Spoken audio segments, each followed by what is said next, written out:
Mga master, okay lang bang? Huwag niyong skip ang mga ads sa aking mga video kung okay lang mga master. Salamat sa solid na suporta po. Yon, what's up mga masters? Nandito na naman tayo sa panibagong araw, panibagong kabanata na naman ang pagsasama-samahan natin ngayon guys.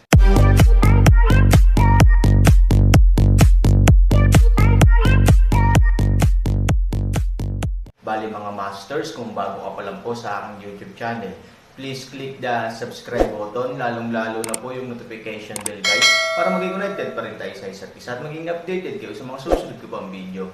Bali mga masters, bago natin umpisahan ng kwento ay mag-shoutout po muna tayo para sa mga solid nating tagapakinig. Shoutout kay Anthony Ronquillo, shoutout kay Mario Francisco. Yun na nga mga masters, no? Bali hindi na ito patagalin. In 3, 2, 1, let's go!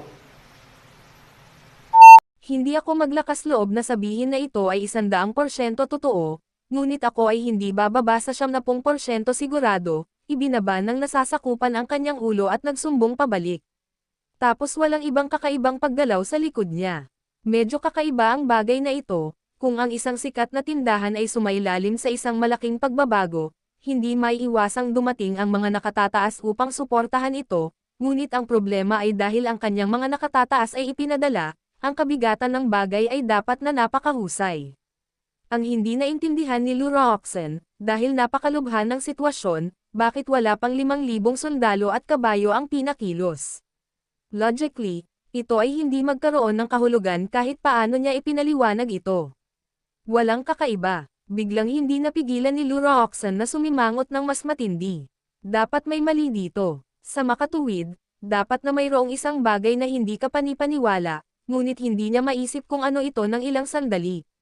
Anong nangyayari ngayon sa tabi ni Chimeng?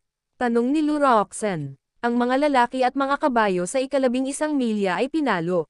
Ang espesyal na sugo na si Chimeng ay nakamit ang isang kumpletong tagumpay, prinsesa, sila ay nagmamadaling bumalik pagkatapos linisin ang ilang bakas na naiwan sa pinangyarihan. Nang marinig ang balita, tumanggaw si Lura Oxen na may kasiyahang-kasiyahan. Princess, nakakamangha talaga si Special Envoy Chimeng. Hindi namin talaga akalain na binigyan mo ng ganoong kalaking problema ang Special Envoy, hindi lang kinumplito ng Special Envoy, kundi kinumplito din ng maayos. It's really unexpected.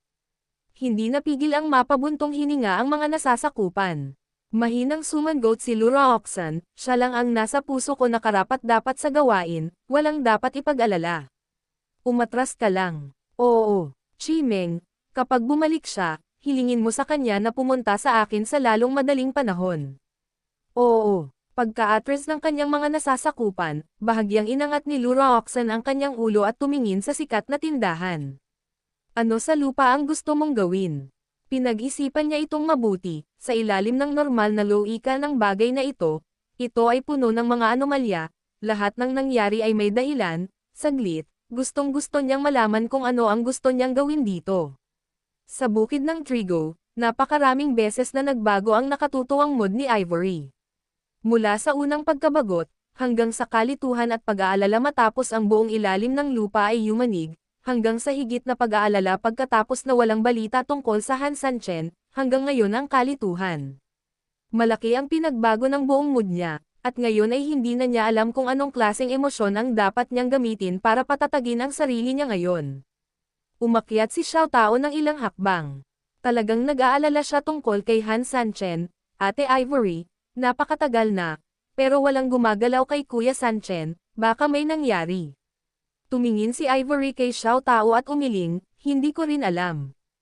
Ang pinakawalang magawa sa dalawang babae ay pareho silang nag-aalala tungkol kay Han Sanchen, pero wala silang choice kundi subukang aliwin ang isa't isa. Ang isa ay asawa ni Han Sanchen, kapag hindi alam ang kalagayan ni Han Sanchen, nararapat na aliwin siya. Isa sa kanila ay kapatid ni Han Sanchen, at wala siyang kasanayan sa paglilinang, siya ay kasing lambot ng glutinous rice, sa mga oras na ito ay wala pang balita kay kuya kaya parang normal na lang ang pag-comfort sa kanya. Gayunpaman, wala sa kanila ang marunong magsalita. Total, dalawang tao talaga ang nagmamalasakit sa iisang tao, kung gusto nilang pag-usapan ang bagay na ito, palagi nilang hindi sinasadyang ilabas ang kanilang sariling mga punto ng sakit. At the end, ngumiti ang dalawa sa isa't isa, walang sinabi. At niyakap lang ang isa't isa. Ate Ivory, may plano ka ba? Palagi ba tayong magtatago sa kuwebang ito? Mabilis na iniba ni Xiao Tao ang usapan. Marahan na ngumiti si Su Yingxia, kahit handa tayong magtago dito sa buong buhay natin, natatakot ako na hindi tayo papayagan ng iba na magtago dito habang buhay. You mean, aatake sila? May nangyari ba kay Kuya Sanchen? Pagkatapos ng lahat, ang karanasan sa lipunan ni Xiao Tao ay hindi mayaman, at siya ay medyo simple. Nang sabihin ito ni Ivory, agad siyang nakaramdam ng pag-aalala para kay Han Sanchen. Ngumiti ng mahina si Ivory, hinawakan ang ulo niya at sinabing, hindi yon, isipin mo, ano kaya ang mangyayari kung manalo ang kapatid mong si Sanchen? Tiyak na gagamitin kaming dalawa ng kabilang partido bilang bargaining chips para i-blackmail siya. Siyempre, kapag natalo ang kapatid mong si Sanchen, gulo din tayo ng kabilang partido. What I say is this, naiintindihan mo ba? Nang matapos siyang magsalita, bago pa makasagot si Xiao Tao, biglang sumimangot si Ivory. Sa ilalim ng lupa, naramdaman niya ang biglaang paggalaw sa itaas ng ulo ng dalawang tao, na nangangahulugan din na may kakaibang paggalaw sa itaas ng ulo ng dalawang tao sa oras na ito. Agad na tumayo si Ivory at pinrotektahan ang Xiao Tao sa likod niya, hinawakan niya ang espada sa kanyang kamay at ganap na handa para sa labanan. Habang nagsasalita ako, tingnan mo, hindi ba ito darating? Ate Ivory, wala talaga akong silbi, hindi kita matutulungan sa mga oras na ito, sabi ni Xiao Tao na may paninisi sa sarili. Ngumiti si Ivory, Go girl, wag mong pag-usapan ang sarili mo ng ganyan, lahat ng tao may iba't ibang value, ginagamit lang nila sa iba't ibang lugar.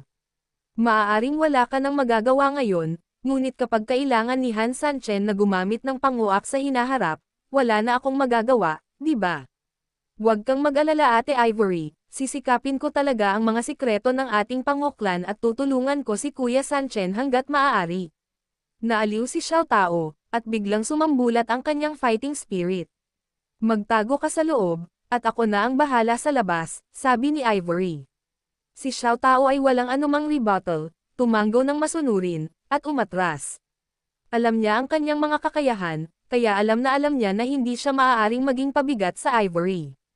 Ang kailangan lang niyang gawin ay protektahan ang sarili, ganoon kasimple at diretso. Patayin. Sure enough, halos kasabay ng pag-atres ni Xiao Tao, may mga pagsabog din ng pamatay na tunog na nagmumula sa entrance. Nang marinig ang mga tunog, isang malaking grupo ng mga tao ang lumabas mula sa pasukan at patuloy na pinapatay si Ivory. Si Ivory ay hindi natakot at direktang ginamit ang lupain upang patayin ang kalaban ng baliw. Saglit, ganap na nagsimula ang labanan. Mayroong maraming mga kaaway, napakaraming bilang, at sila ay sumugod sa loob ng halos mamatay. Ang epekto ng pag-atake na kinaharap ng Ivory ay talagang napakalaki, gayunpaman, hindi siya nagpakita ng anumang takot at umasa sa kanyang mataas na antas ng paglilinang upang labanan ang sunod-sunod na pag-atake ng kaaway. Nakarating na si Xiao Tao sa kailaliman ng kuweba at tumingin pababa sa bakana. Sa oras na ito ay itim na itim sa ilalim at wala man lang gumagalaw, na naging dahilan upang hindi maiwasan ni Xiao Tao na makaramdam ng kaunting takot saglit. Gayunpaman, kahit na siya ay labis na natatakot, si Xiao Tao ay nagngangalit pa rin ng kanyang mga ngipin at pinilit ang kanyang sarili na maging matapang. Alam niya na oras na ng ganito, at kailangan niyang matutong maging matatag at malampasan ang lahat ng paghihirap. Walang paraan para maging bahagi siya ng gulo. Kaya kahit sobrang takot na medyo nanginginig ang katawan niya, naikuyom pa rin niya ang mga kamaon niya at nanatili doon. Patayin. Sa pasukan ng Ivory, patuloy pa rin ang pag-atake ng kaaway, ngunit ang Ivory, na umaasa sa bentahe ng lupain, ay talagang napakalakas, at nagawa niyang labanan ang kaaway ng mag-isa. Kaya niya talaga, kung tutusin, kapag mahina si Han Sanchen, siya ang namumuno sa isang asawang iyon, at walang makakapidyaw sa kanya, bukod pa rito, mas marami ang mga kaaway noong panahong iyon, at ang kanilang paglilinang ay mas malakas.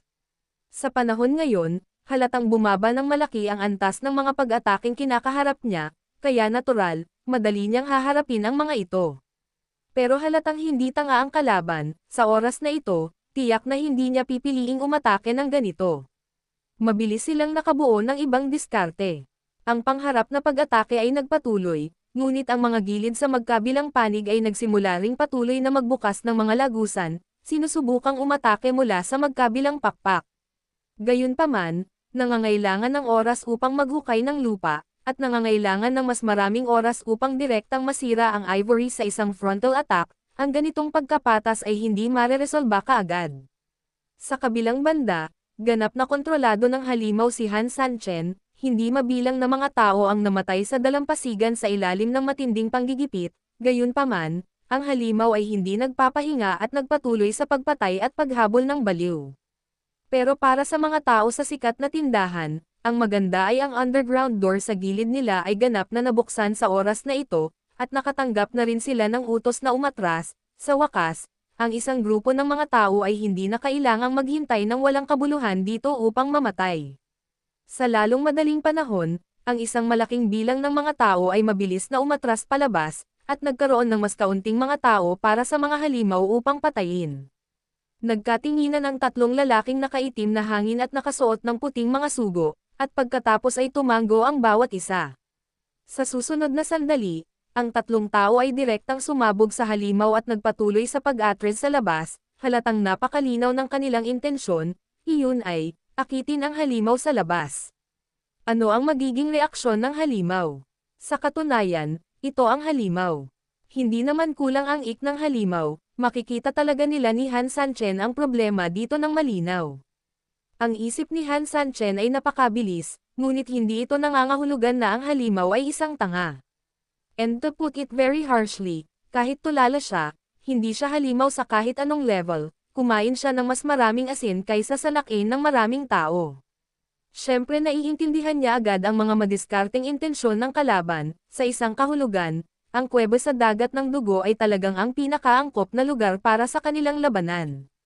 Maaaring hindi malaki o maliit ang lugar na ito, ngunit ito ang pinakamaganda at pinakaangkop na lugar para sa mga halimaw na nag-iisa na lumalaban o Han Sanchen. Dahil ito ay hindi sapat na malaki, ang bilang ng mga kaaway na gustong pumasok ay limitado, at ang pag-atake na gusto nilang ilunsad ay natural na lubhang limitado. Ito ay maaaring mabawasan ang pag-atake ng kalaban. Sa kabilang banda, ang lugar na ito ay hindi masyadong maliit, sapat para sa mga halimaw na ipakita ang kanilang mga kakayahan, at hindi sila direktang pipigain ng kalaban sa isang tiyak na lugar dahil lamang sa napakaliit ng lugar. Sa makatuwid, ito ay talagang isang natural na lugar para sa mga individual na counterattacks.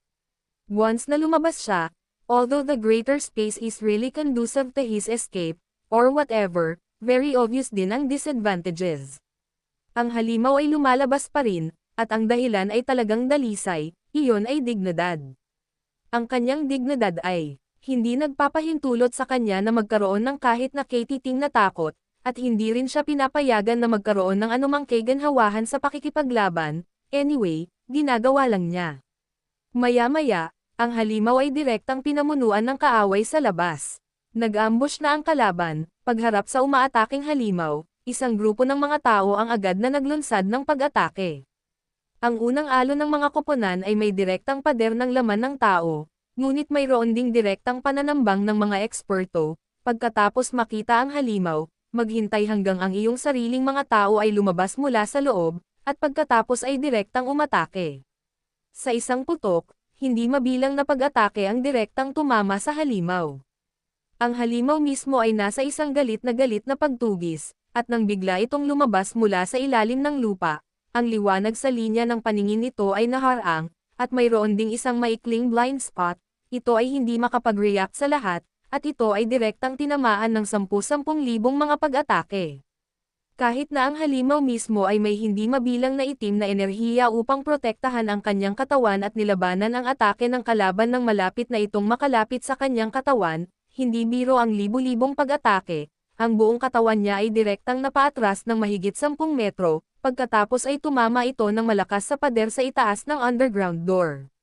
Ang lakas ng pagsisid nito ay napakalakas kaya lumikha ito ng hukay na ilang metro ang lalim sa dingding ng lupa.